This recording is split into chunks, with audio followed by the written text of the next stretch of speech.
Here are some cases I can tell cases are internal tracheotomy. With this procedure, is use electrocautery to remove a strip of a tracheal natural and Schleim's canal through a clear conversation. And it was reported 31% reduction in RP and 66% of success after 2 years of follow-up. On micro bypass stent, there are some device. We use a device heavily coated titanium that inserted into the Schleim's angle through a tracheal network, and they are indicated for mild to moderate glaucoma. And we can use multiple stents to get a greater RP reduction on a single stent. But the price of this device is very high, and if we put 2 or 3 stents in one eye of a patient, it costs very expensive, and it seems not very suitable for Vietnamese patient at this time. Shunt aqueous humor. It helps to drain the aqueous humor to the space subconjunctival like the same gel cell or stent, or to the suprachoroidal space like the cyplasmal stent. Here are some example of mix I want to introduce. And for the patient, for this patient, because the patient requires a safe and effective surgical glaucoma procedure in the right eye, and because she had ocular history of phlebitis, following tracheotomy in the left eye, and the single stage in the right eye. So the proper incision in this patient may be internal tracheotomy or mixed in combination with the pentacle extraction. And the prognosis of this patient, the RP will be controlled with topical glaucoma medications. And here is my presentation. It's about the strategy in glaucoma management. Thank you. Thank you very much, Dr. Ha, for talking about glaucoma management. It's a huge topic for the treatment, education, and diagnostic, and also minimal surgery for glaucoma. And there's any question or comment for Dr. Ha?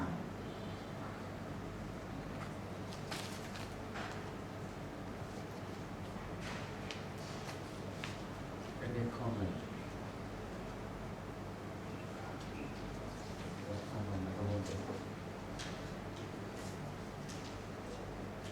So I would like to ask you about the artificial device when it was used in your department. Right now in your department, you have how many kind of artificial device for treatment for glaucoma surgery? Yes. Thank you. Now, in fact, in our department, we have numerous surgery to treat the glaucoma. Besides the traditional surgery like the tracheotomy, this sclerotomy, we also do the mini shunt express. We have a study of this device, and we also do the lobotomy to open. Then there is also a tracheal bypass, or is also so-called internal tracheotomy. That's the procedure we do to treat the glaucoma patients beside traditional surgery. So I would like to ask you about the mini stent for the glaucoma, so how much that it costs? Because for the patient, for the device, I often use like the valves, but I don't know how much the cost of this stent. Yes. for express mini shines, I do remember exactly, but it seems about $1,000 $1,000 $4,000. for one express mini shine. Yes. And That for means 100 million Vietnam đồng. yes, and it has the same AC with its regulatory, but it's safer. That's it. And if the patient is failed with one procedure, we can do another extraction science, but it's very expensive. And for goniotomy, Dr. Tan in our department, we also do goniotomy with procedure and it's cheap, but with the trans elimination, I don't know its price and its price. If you look at the price of the eye track, then you go to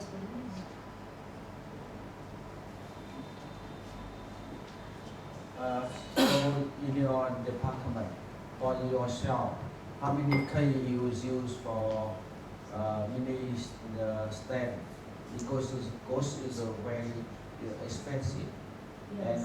and I think so many, but how many K you already done for patient? Yes. In fact, it depends on the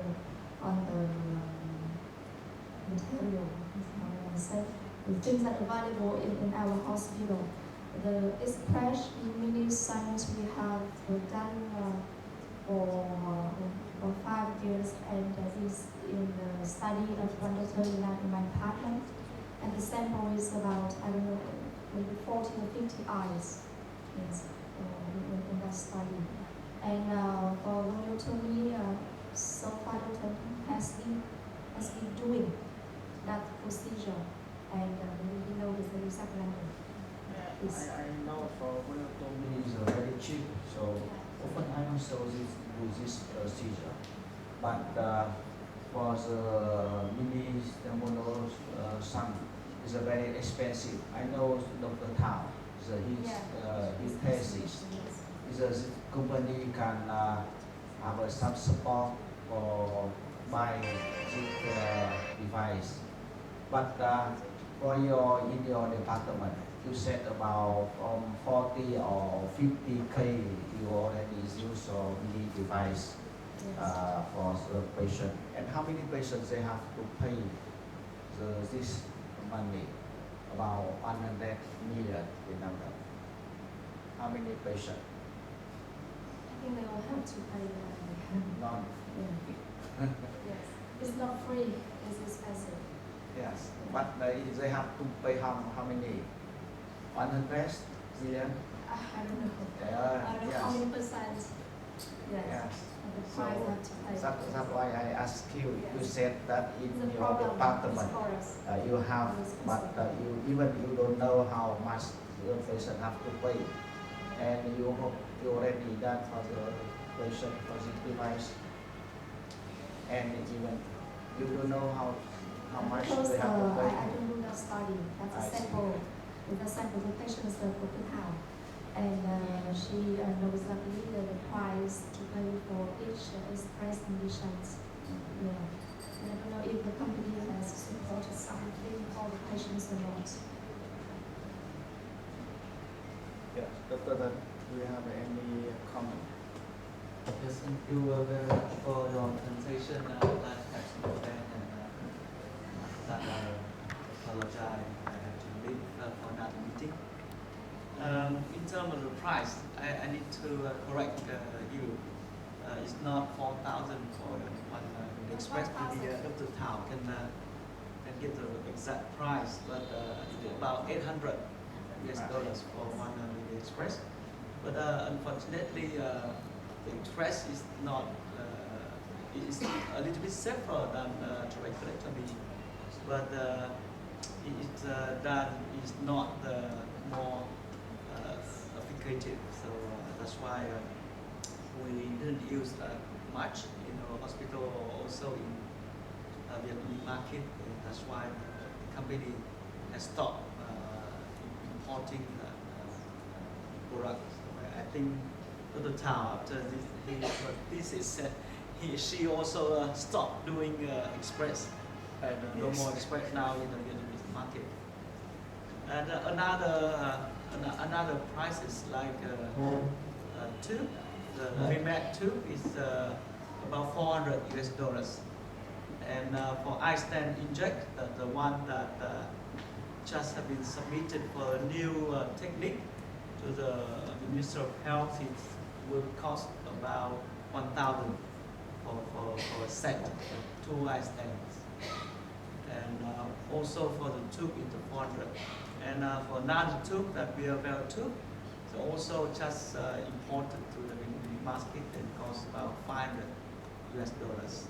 And all the devices in glaucoma is not covered by the insurance. So the patient has to pay in full for all the devices. And we have some meeting with the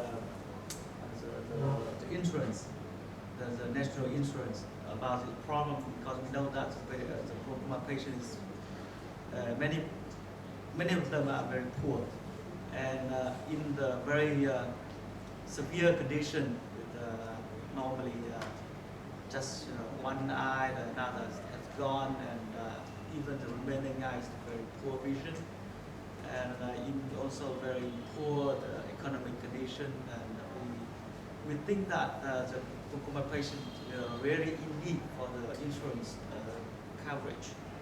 But we don't know what is the fault, the insurance that it's our fault, that we didn't submit for the payment from insurance for that, those devices.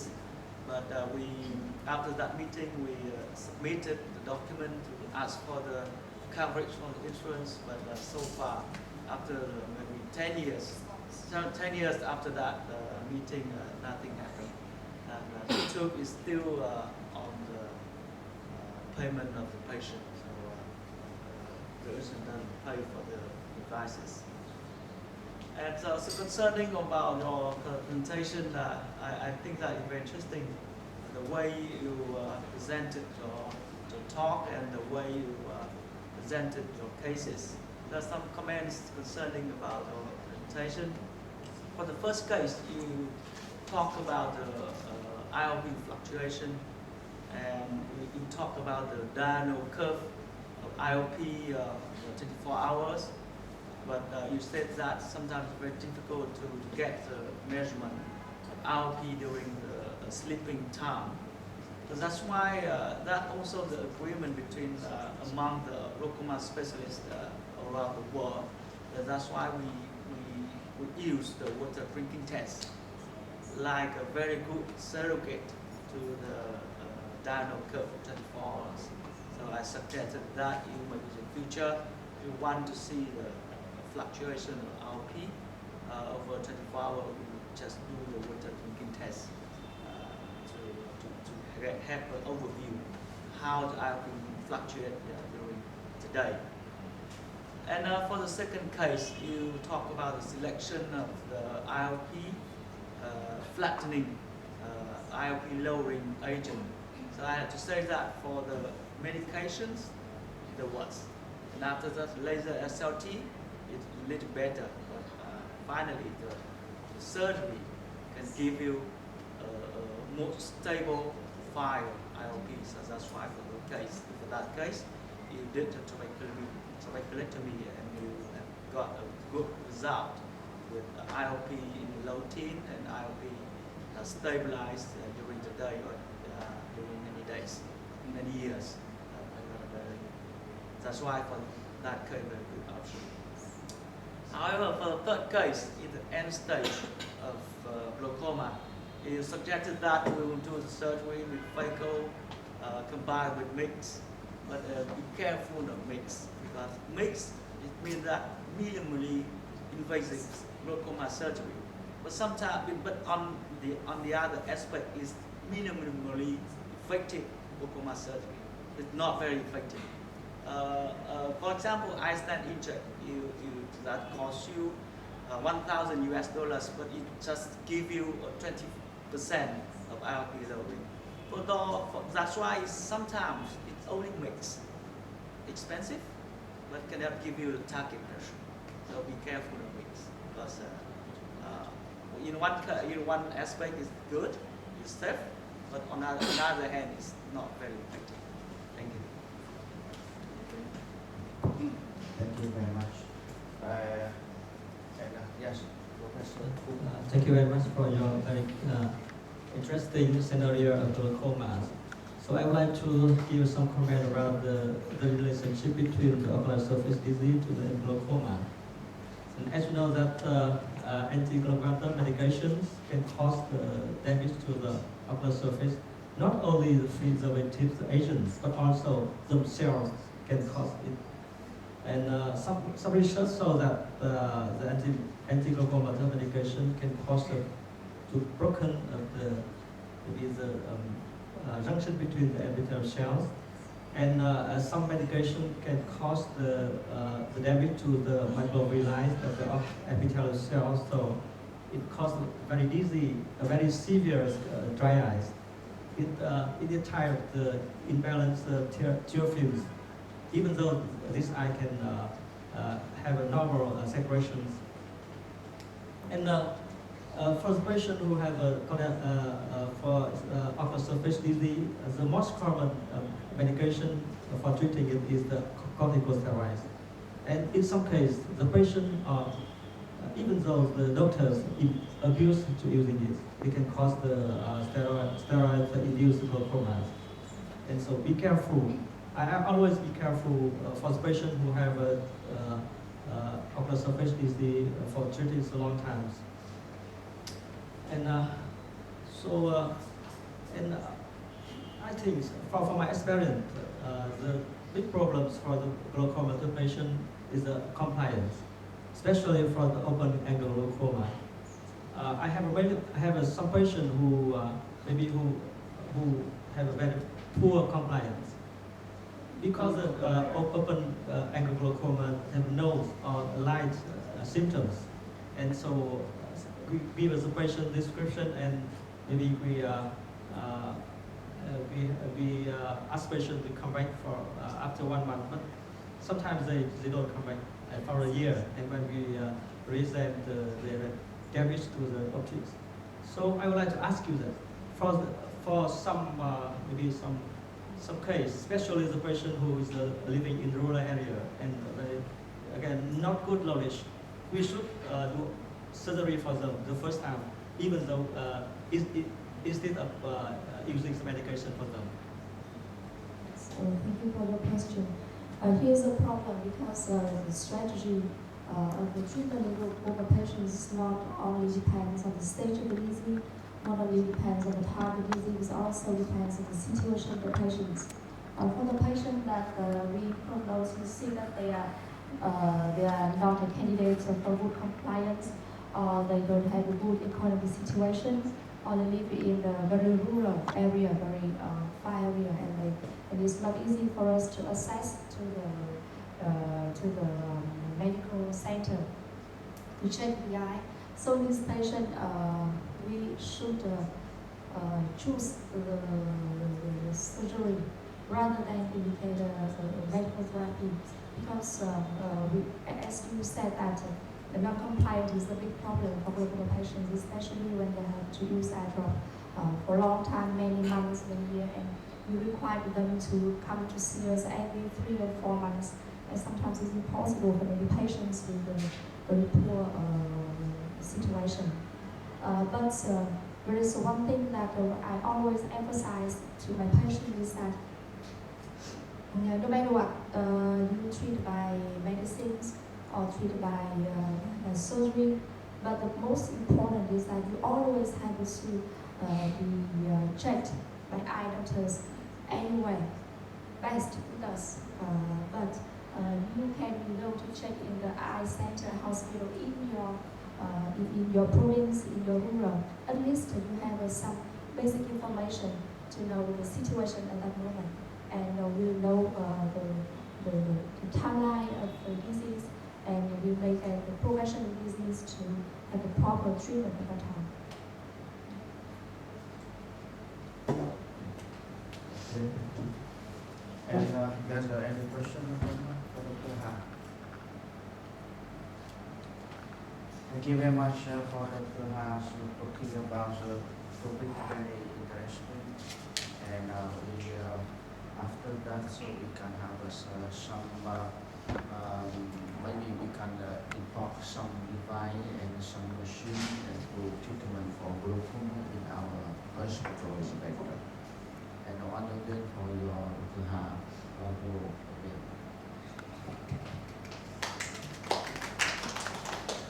Now the resident talking the Phạm Thanh Huyền. She will be talking about bacteria keratitis following small incision and degree reduction. Please for your presentation.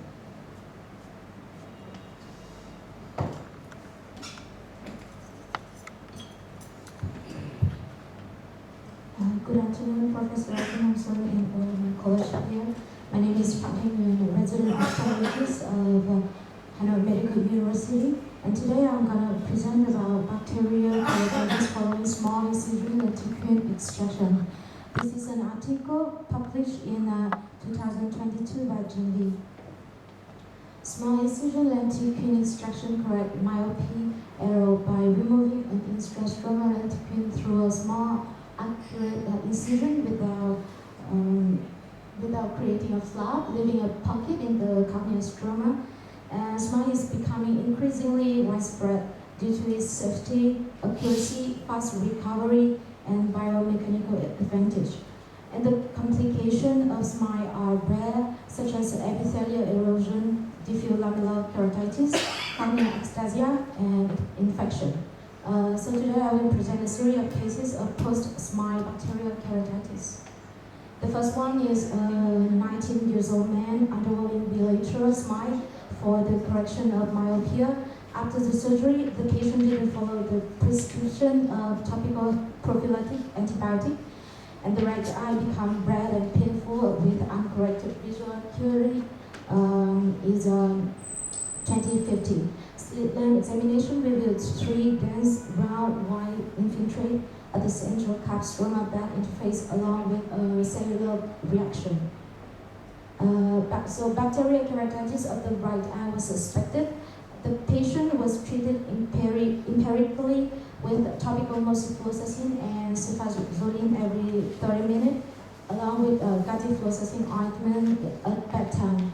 And 2 days later, topical antibiotic was tapered in frequency every 1 hour. After 1 week, the infiltrate decreased in size and density. Topical antibiotic was changed to every 2 hours, and fluorometholone was added 3 times daily. After 1 month, the infiltrate disappeared and the vision of the right eye became normal. And the second case is a 23-year-old man undergoing bilateral SMILE. After the surgery, prophylactic antibiotic were administered at a frequency of 4 times per day. ECVA was 20/20 in both eyes, and on postoperative day 3, the patient developed pain and redness in his left eye, and his ECVA was 20/50. Slit lamp examination revealed a paracentral Y-cross-shaped infiltrate at the corneal cap-stroma back interface. There was no improvement after 2 days of empirical topical installation of antibiotic, and the corneal cap underwent melting. So they enlarged the original incision. The infiltrate was fully scrubbed and used for smear and cultural examination. This smear revealed positive cocci.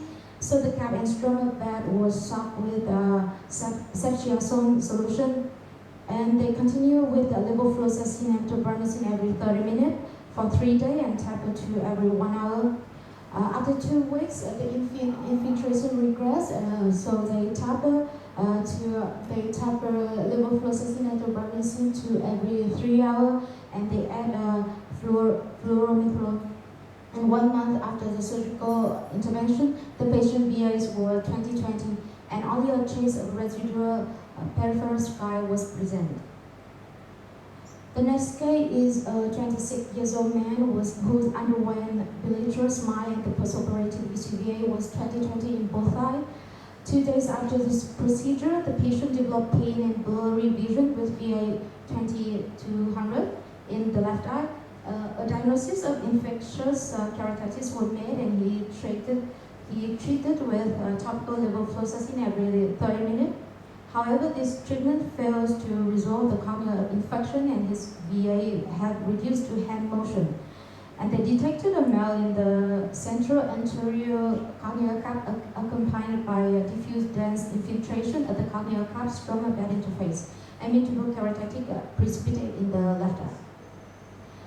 The infected necrotic mass was scrubbed and used for smear and control examination. Pocket irrigation of the lesion was performed with amikacin.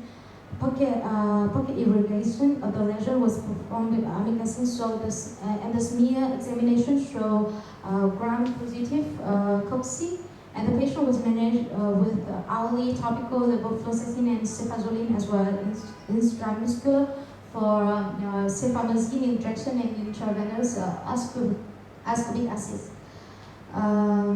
Control grew Staphylococcus epidermidis, so they continued topical antibiotic. Along with the reduction of infection, antibiotic was tapered down. After 1 month topical antibiotic therapy, the keratitis resolved completely. And fluorometholone eye drop 4 times per day was initiated. At 3 months, the ECVA improved to 20-25. The original infiltrates have left only a thin scar and the topical drop was stopped. The number 4 is an 18-year-old man with myopia who underwent SMART, and the VA postdoc was 20-25. On the second days after the surgery, he suffered a pain, redness, tearing, and photophobia in both eyes. VA reduced to counting finger at 10 centimeter, and there was no improvement after 2 days with intensive topical treatment every 30 minutes, and the VA continues staying to hand motion. So the